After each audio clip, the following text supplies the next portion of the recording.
Shikues të dashur, mirëserët dhe sante në këtë natë penedeve dhe bekuara të Ramazanit. Me lutje të sinqerta Allahu subhanahu wa taala që çdo ditë që kalon, Allahu xhalla shanuhu të na mundsoj të jemi nga ata që ngritemi në grada tek ai, si rezultat i pranimit të punëve tona, veprave tona, për ulshmërisë tonë për Allahu subhanahu wa taala, e pastaj edhe në kuadër të asaj cilën jemi së bashku çdo natë në ngritjen tonë intelektuale dhe në ngritjen tonë të vetdijes e cila do të na shtyjë drejt përmirësimit të mendimeve tona dhe kuptimeve tona. E ne edhe sonte do të vazhdojmë me një temë të rëndësishme, e cila ka të bëjë me identitetin tonë dhe të kaluarën tonë, nga e cila sigurisht se do të mundohem të nxjerrim edhe mësimet e duhura edhe për të ardhmen. Se për çfarë teme bëhet fjalë do të shohim pasi të dëshirojmë se ardhi hoxhës së nderuar Lukman Hoxha. Hoxh, mirëserdhe. Mirëse gjitha, faleminderit për ftesën.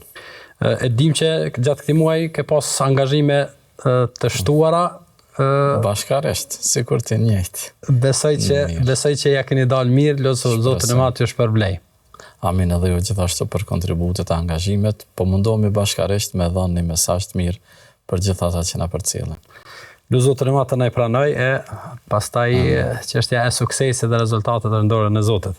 Po në kuadër të trajtimit të një serie Islami ndër shqiptarët, sigurisht se jemi munduar që të prekim temat të cilat kanë të bëjnë me bashkërrugtimin e Islamit tek populli jon nga zënia vend, edhe shtrimja e rrënjve të Islamit të troje deri në kohën e sotme.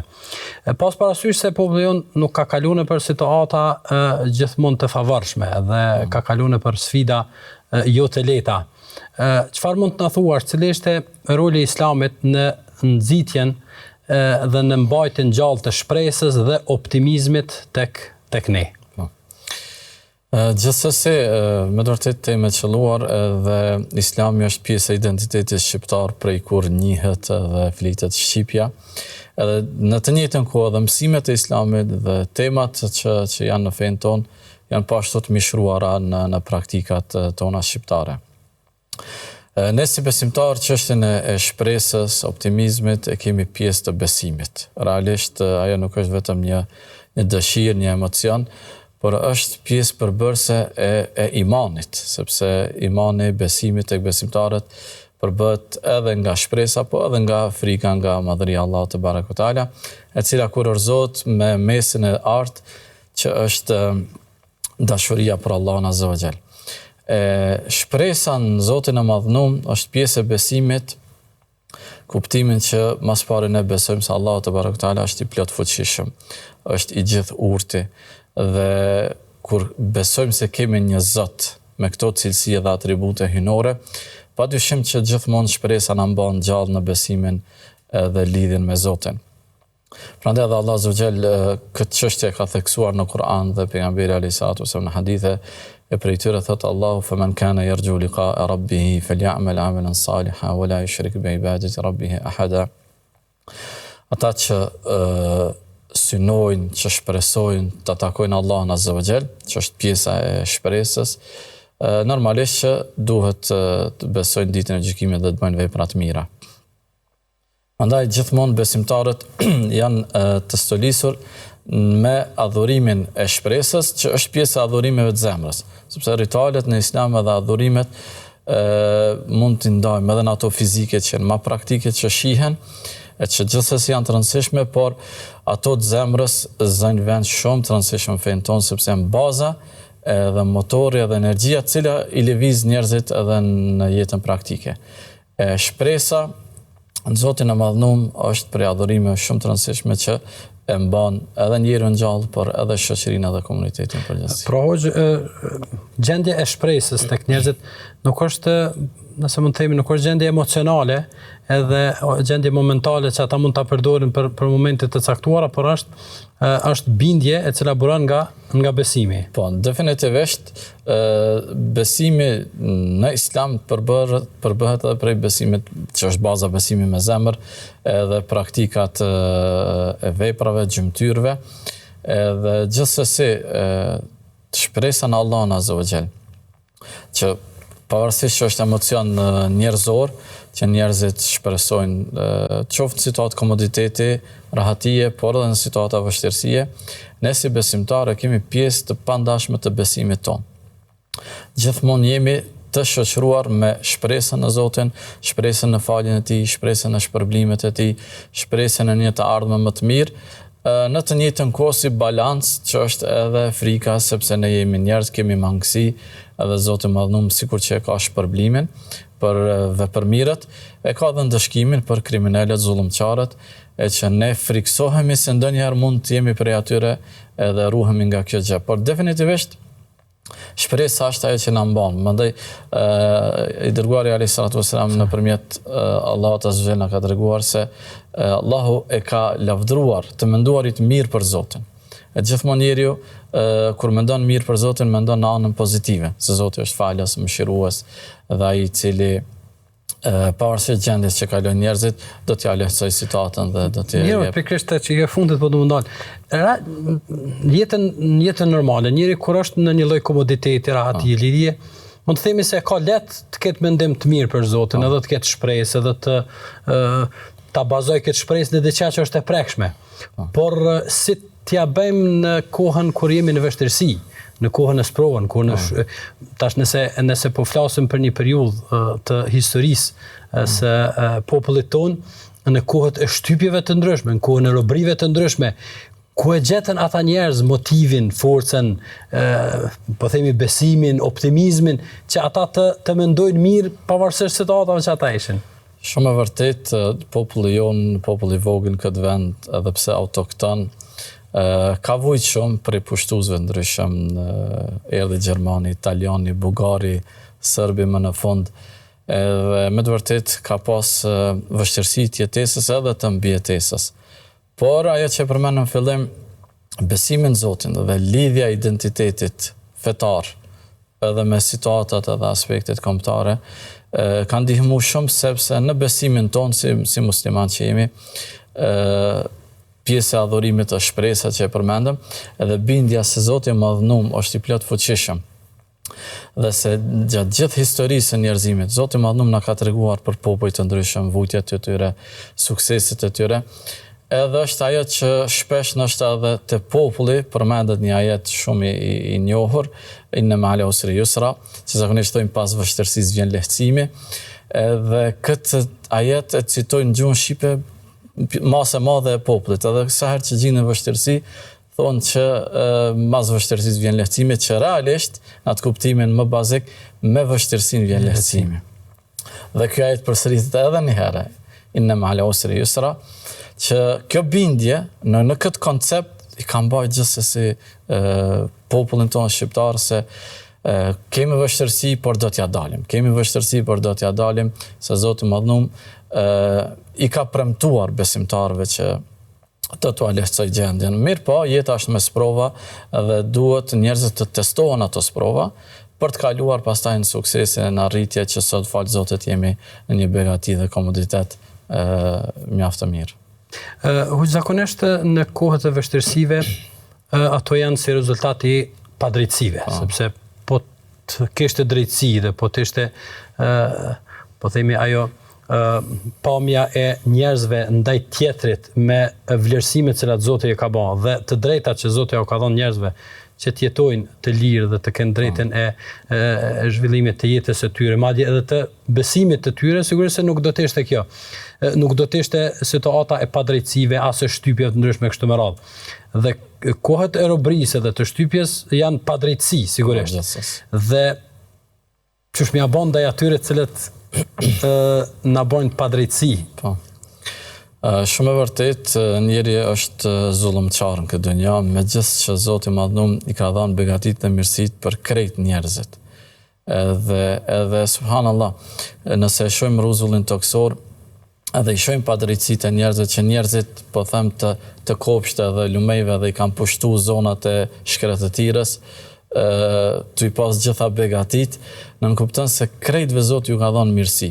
Po edhe në situatën aktuale, nëse konsiderojmë që vendet e shkretirës kanë varfëri, ndërsa vendet që kanë lumeje, kopshte, janë më të zhvilluara, ata se cilës Zoti nuk i ka bë padrejtësi, sepse nëse atje në shkretir nuk ka lumej, dhe nuk ka gjelbrim, dhe nuk ka bagti e bujqësi, ka mineralet që nuk i gjenë askon tjetër. Mirë po është zullumi njerëzve, padrejtësia njerëzve dhe mos menaxhimi i duhur i resurseve që Allahu i ka lënë këtë botë, me shkaktu këtë zullum.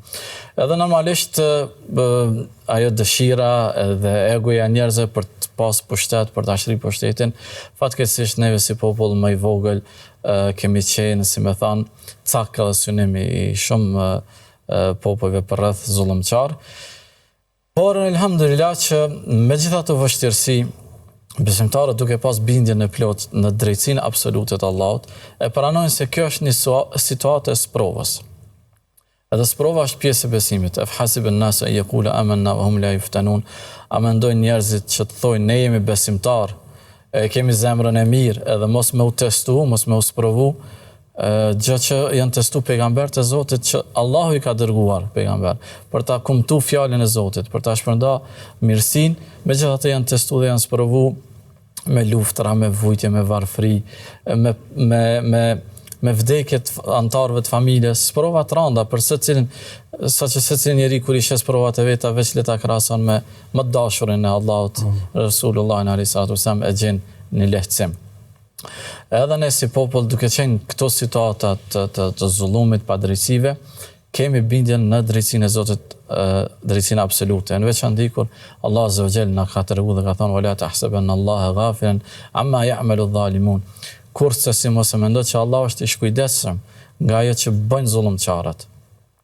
Por se inma yu'akhirum li yawmin tashkhasu fihi al-absar, Allahu i vonon ndonjëherë që kur ti ka plot dënimi, ti ka plot në ato gjendje kur të shtangen edhe shikimet që është pra edhe dita e gjykimit edhe dita e kiametit.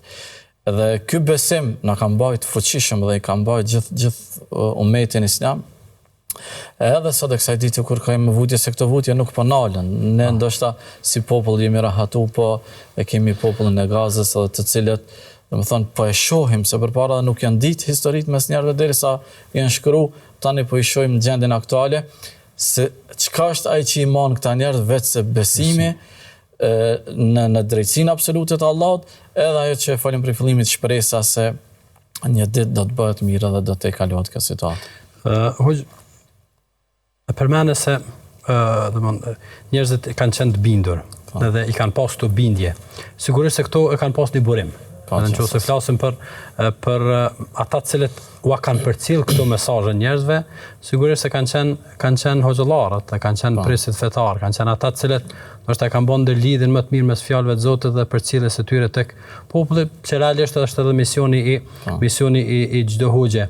Pra, sa mund të vlerësohet roli dhe në çfarë forme ata, sepse e përmendet nëse i shohim disa fjalë në popull, edhe pse ato nuk përmenden se argumente fetare, por baza e tyre është mësimet, kuptimet e tyre janë fetare, ata na jep me kuptues ato ua ka mësuar dikush dhe roli në këtë rast i hoxhallarëve çfarë si mund vlerësohet. Për shembull, është përmendet sot e kësaj dite që po zëm zullumi trashet kputet pe strashi. Domethënë kur mrin në një pikë caktuar ku kjo është një formulë e cila ka ardhur si rezultat i bindjeve absolute në historinë e njerëzimit nga ajo që kemi pas, se me të vërtetë zullumi e kputet prej strashi dhe ajo është realitet që e shohim vazhdimisht. Edhe gjithsesi hoxhallarët si trashëgimtar të pejgamberëve, si prijes dhe udhëheqës të gjitha sferave të jetës, edhe asaj fetare që është bazike për cilën janë shkolluar dhe kanë mësuar, po hoxhallarët tanë kanë kontribuar edhe në kauzat kombëtare që sigurisht kjo temë elaborohet shumë mirë edhe për hoxhallarëve të tjerë, që kanë qenë aty ku e ka lyp popullin. Dhe sigurisht që për të qenë i pari, duhet mi pas disa cilësi, disa veti, ajo se ata e kanë mësuar popullit të mirën. I kanë mësuar njerëzit si me duru në rast skamjes. I kanë mësuar njerëzit që duhet me pas shpresë se Resulullah a.s. Në gjendjen më të vështirë kur ishin të rrethuar në luftën e Hendekut, që idhujtarët ishin para, munafikët bënin fitnë dhe intriga, kurtha nga mrapa, aleatët që i kishim prej ehli kitabit i tradhtuan, do të thonë betën në një situatë shumë të vështirë, por se Rasulullah a.s. i tregonte për të mirat që kanë ardhur muslimanëve dhe çlirimet që do t'i bëjnë edhe lehtësimet, edhe çka thonë besimtarët kur ju erdhi sfida, hadha ma wa'adana Allahu rasul. Kjo që na ka premtuar Allah. Në gjendjen më të rëndë e ndiqin sigurinë dhe besimin në Allah, duke mbështet hasbunallahu wa ni'mal wakil. Na mjafton Allahu është kujdestari më i mirë. E këto mësime o xhallarët i kanë përcjell te populli. Dhe këto mësime janë vërtetu të realitetet popullore, të familjet. Na e kemi sakrificën e familjes jasharaj. Kush i mbajti ata? Cila ideologji? Vetëse besimi. Besimi, qaj besimi cili, kur ju ka ndodhë hera para sakrificës, dhe më thonë, kanë qenë syfer, që janë ngritë për hirtë Allahut me ba një adhurim. Dhe që ky besim e mëson njerin me rujt vatanin, ky besim e mëson njerin me rujt familjen, derin.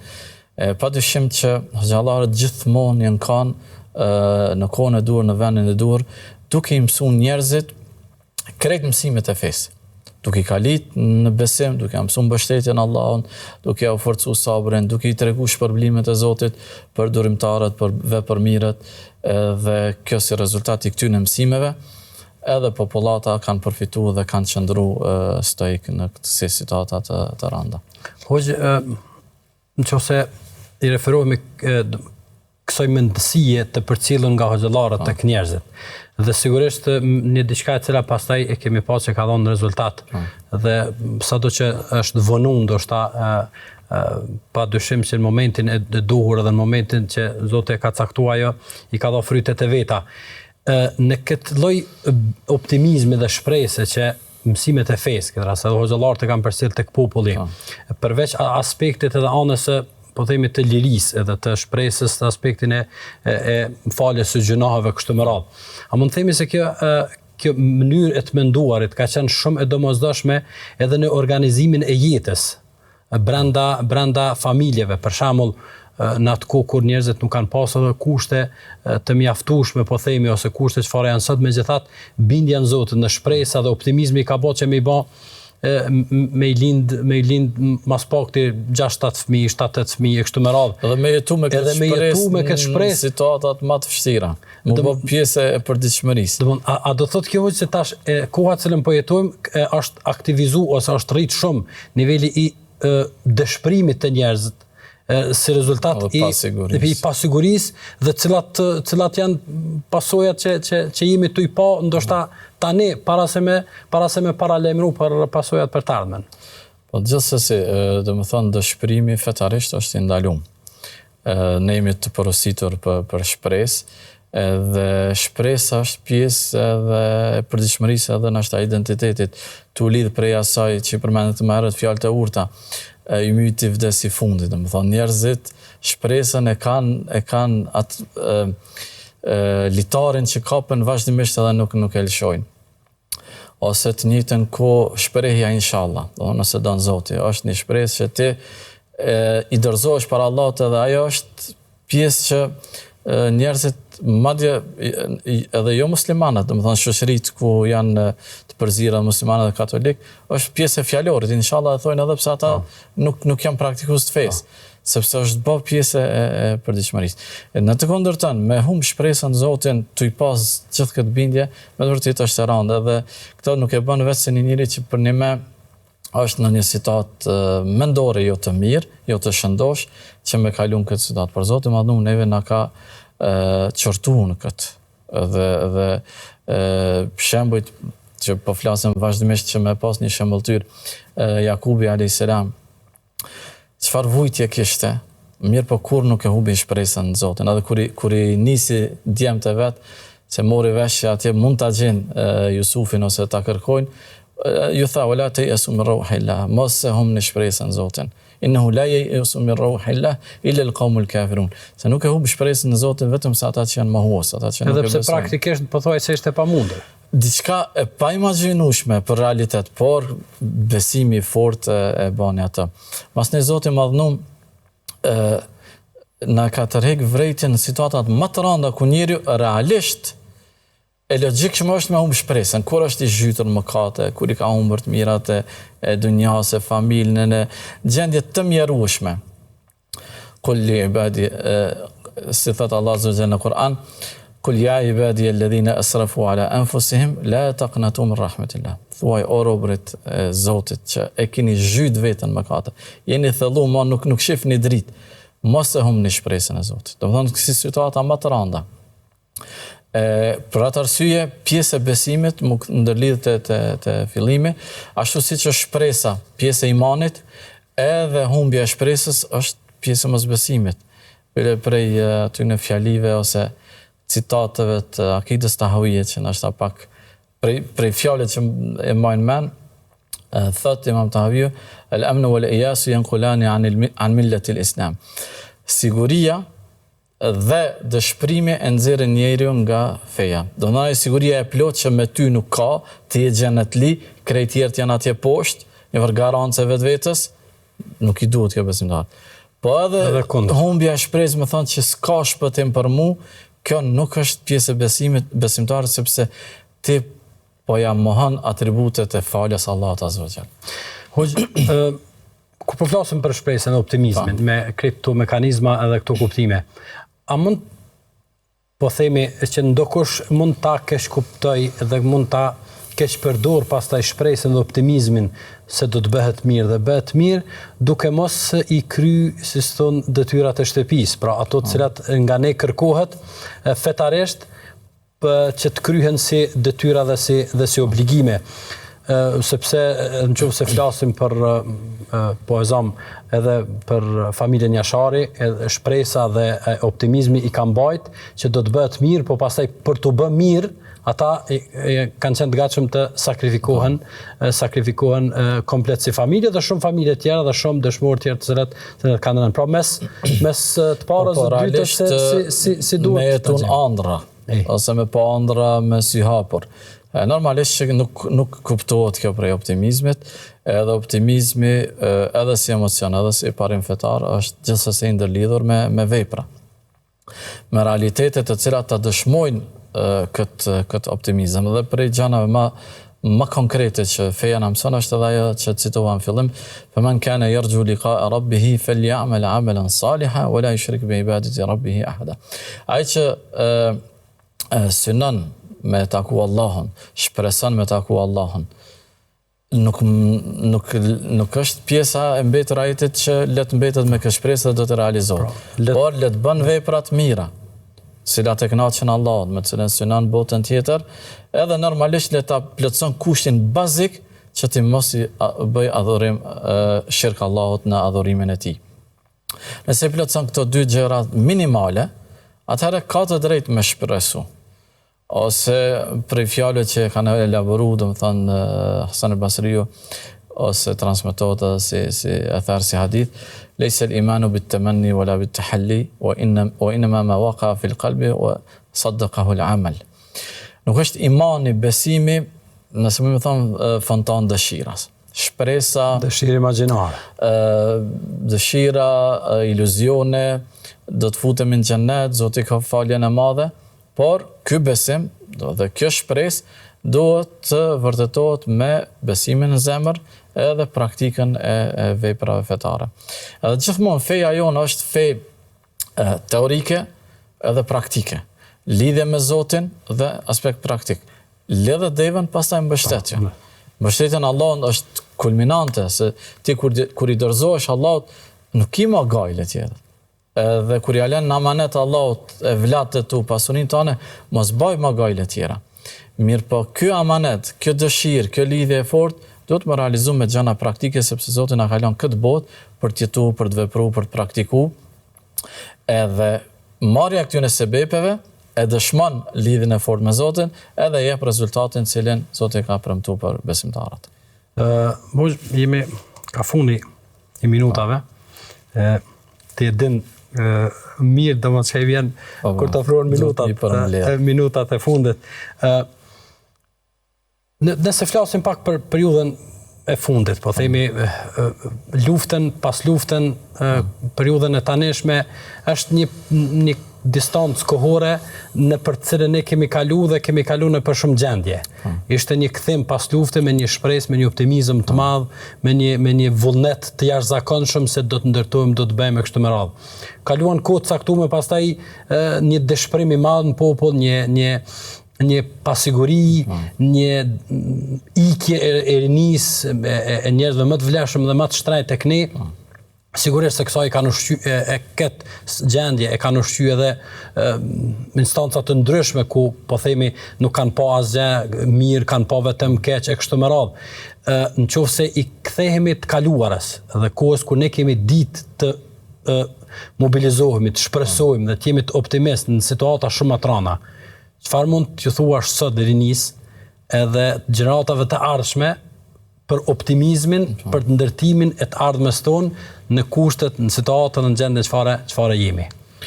Shumë e vërtet, realisht rinia jonë edhe nuk mund me përjetu edhe me paramendu këtë situatë se prej kur i kanë hapë syt, janë një jetë komoditeti, rahatije dhe nuk din çka është më usprovu dhe më usfidu, por ato vinë sepse historia njerëzore përsëritet.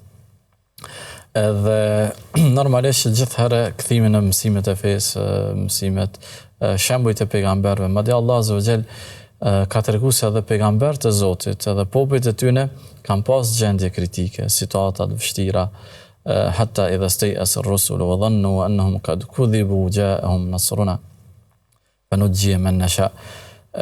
Me kujtu se edhe pejgamberët e Zotit kanë pas as sfida të rënda dhe sa që gati kanë mendu se mbaroj çdo gjë nga përgjinjështrimi i popujve, zullumit që ja bënën, por se ja'ahum nasruna, ju erdhi fitoria, ju erdhi ngallënimi, ju erdhi ndihma e Zotit dhe i shpëtoi Allahu ata që ishin besimtar. Edhe kjo situatë, ky rregull, ky parim, kur do që ndodh, kështu do të realizohet.